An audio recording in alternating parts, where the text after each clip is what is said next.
at the end of my first year in Oxford, largely at the suggestion of my college tutor, I went off to Canada as a Rhodes Foundation scholar.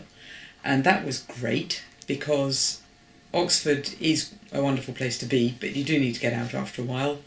And Oxford academic life has changed hugely since then, but then it was very, choreographed somehow. You would go to a seminar and everybody would sit very quietly, and at the end of the seminar you could ask questions, and it was all very formal. And I got to Canada, and in the front row of the seminar was one of the most distinguished people I knew, who was someone I'd just heard of. I'd read his books, and he'd sit in the front row and suddenly say, "Now, I'm probably being really stupid here, but..." And he'd interrupt early on. And then there was a young man who I subsequently wrote a paper with, which is even on the desk because I was showing it to one of my graduate students because it turns out it's still relevant.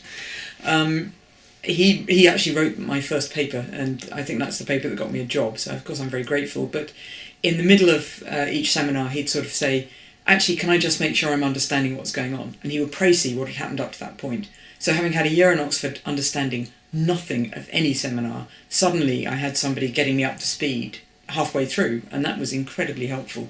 So it was an eye-opener. I learned how to speak French, I learned that academics can interrupt in seminars, learned a very different sort of style.